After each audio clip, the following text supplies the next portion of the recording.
नमस्कार, रात के 9 बज चुके हैं और वक्त हो चुका है निष्पक्ष न्यूज का।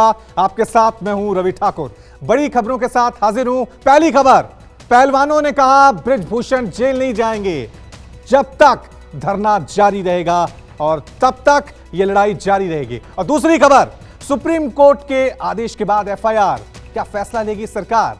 और तीसरी खबर, कर्नाटक चुनाव में क्यों विवादित बोल पर उतर आई बीजेपी कांग्रेस। और चौथी खबर, यूपी निकाय चुनाव में विपक्ष में इतना सन्नाटा क्यों है। पूरी खबर, लेकिन पहले बात पहलवानों की।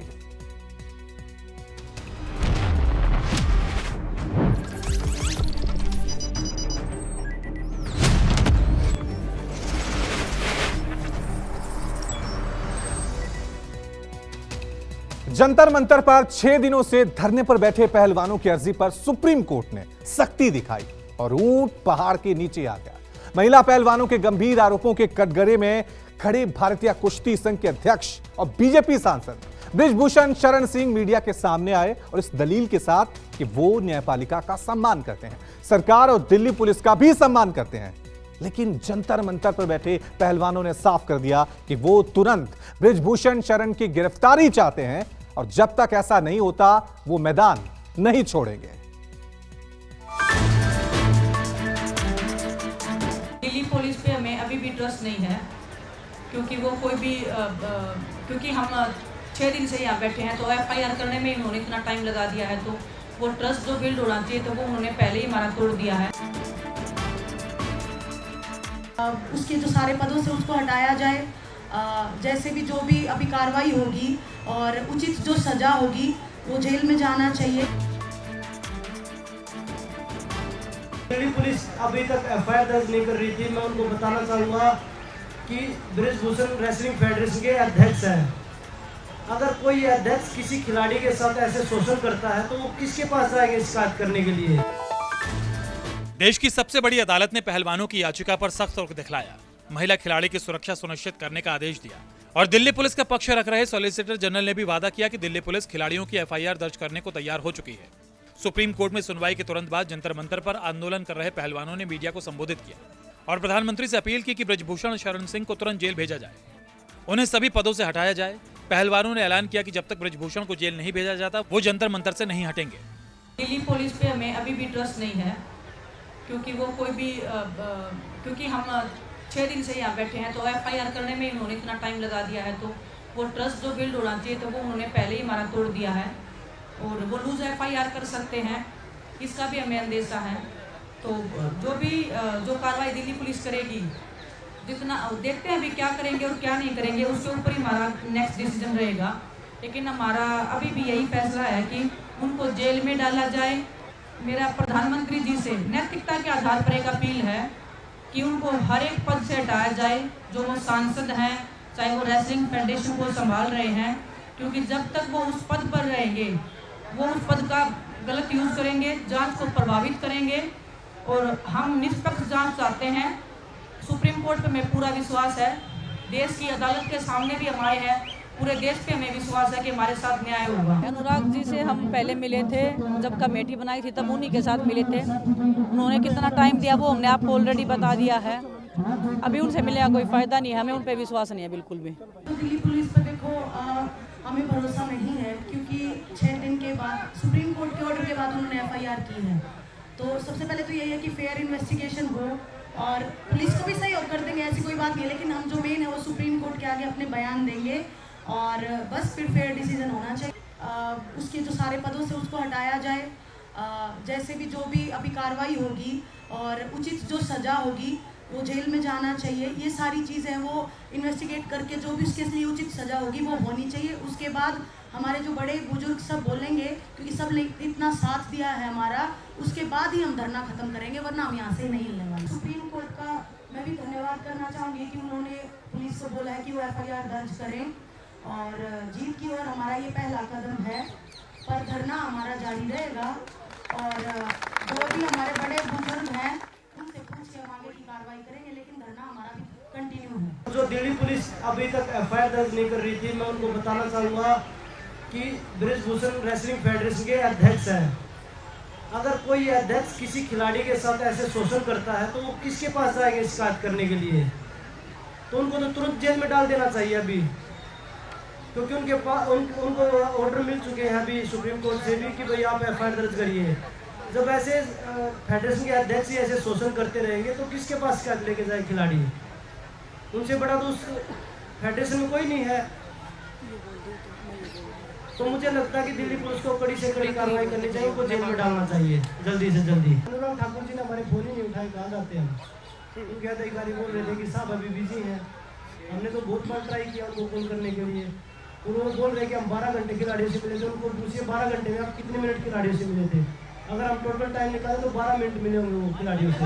और रही कमेटी की महिलाओं की बात, उनमें आपस में लड़ाई चल रही है, वो आपसी जो मतभेद उनमें, तो वो क्या खिलाड़ियों के साथ उन्होंने सारे सवाल ऊपर नीचे करके खिलाड़ियों के सोर्सेज के हिसाब से सोर्सेज के सारे सबको निकाल दिया कि खिलाड़ियों ने कोई सबूत ही नहीं दिया। अगर खिलाड़ियों ने सबूत नहीं दिया तो आज सुप्रीम कोर्ट ने आदेश दिया दिल्ली पुलिस को कि एफआईआर की जानी चाहिए। इससे पहले सुप्रीम कोर्ट में सुनवाई के दौरान कपिल सिब्बल ने पहलवानों का पक्ष रखा और कहा कि जिन पहलवानों ने ब्रजभूषण शरण के खिलाफ शिकायत दी है उनमें एक नाबालिग भी है, लेकिन अभी तक ना तो रिपोर्ट सार्वजनिक की गई है और ना ही एफआईआर दर्ज की गई है। सिब्बल की दलील के बाद सुप्रीम कोर्ट में दिल्ली पुलिस का पक्ष रख रहे सॉलिसिटर जनरल ने कहा कि दिल्ली पुलिस पहलवानों की शिकायत पर आज ही एफआईआर दर्ज करेगी।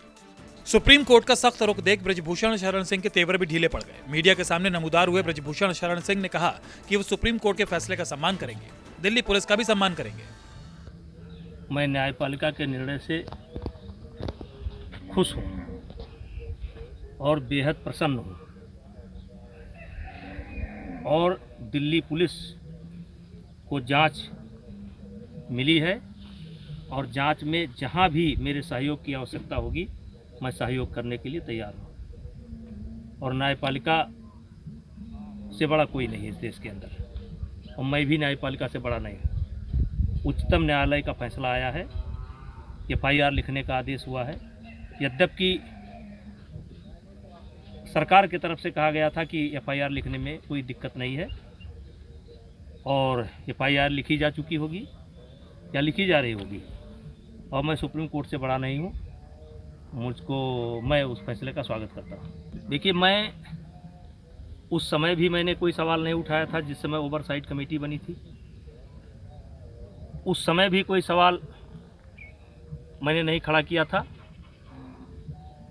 और मैंने हर नियम कानून को माना था और इन लोगों को इंतज़ार करना चाहिए था, इंतज़ार नहीं किए और सुप्रीम कोर्ट गए। सुप्रीम कोर्ट ने संज्ञान लिया, एक फैसला दिया और हम तो न्यायपालिका का सम्मान करते हैं, लेकिन ये नहीं मानेंगे। शोषण के खिलाफ जंतर मंतर पर आंदोलन कर रहे पहलवानों को सियासी दलों का भी साथ मिला। गुरुवार को कांग्रेस नेताओं ने खिलाड़ियों से मुलाकात की तो शुक्रवार को दिल्ली सरकार के 2 मंत्री आतिश और सौरभ भारद्वाज पहलवानों के धरने में शामिल हो गए। के करियर को खत्म करने की कोशिश की जाएगी, ये सबको मालूम है। उसके बावजूद ये भाई और बहन हमारे यहाँ बैठे हैं और जिस तरीके के लोग जिनकी शिकायत इन लोगों ने की है,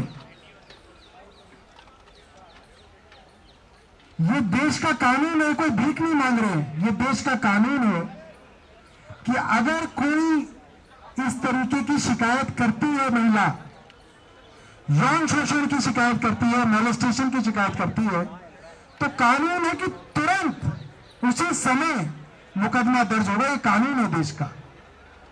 उसके बावजूद ये कई महीनों से अगर अपनी बात कह रही है तो इसका मतलब ये है कि देश की सरकार आज बलात्कारियों के साथ खड़ी हो गई। पूरी दुनिया में जिन्होंने देश का नाम रोशन किया, कल जब मैं उन खिलाड़ियों की टीवी पे बाइट देख रही थी और जब इनकी आंखों से आंसू निकले तो मैंने सोचा कि ये कैसी कठोर दिल सरकार है। ये आंसू देख के तो पत्थर भी पिघल जाएंगे, लेकिन मोदी जी के कान पे जू नहीं रहेंगे भैया ये आंसू देखकर। ये कौन है जो आज जंतर मंतर पे बैठी हुई हैं? ये वो महिलाएं हैं, ये वो लड़कियां हैं, ये वो खिलाड़ी हैं जिन्होंने जब देश के लिए मेडल लिया जब देश का नाम रोशन किया तो हम सबका कॉलर गर्व से ऊंचा उठ गया। इस पूरे देश में कोई एक इंसान नहीं रहा होगा, चाहे वो एक पार्टी का हो, दूसरी पार्टी का हो, देश के एक हिस्से का हो, दूसरे हिस्से का हो, जिसको गर्व नहीं हुआ होगा जब ये खिलाड़ी हमारे देश के लिए मेडल लेके आए। और ये कितने दुख की बात है कि जिस पे पूरे देश को गर्व है, आज उसे अपने हक की लड़ाई पे जंतर मंतर पे बैठना पड़ रहा है। मुझे लगता है कि पूरे देश को शर्मसार होना चाहिए।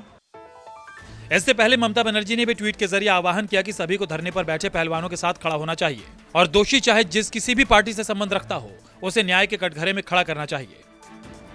प्रभाकर मिश्रा के साथ ऋषिकेश, दिल्ली, न्यूज़ 24।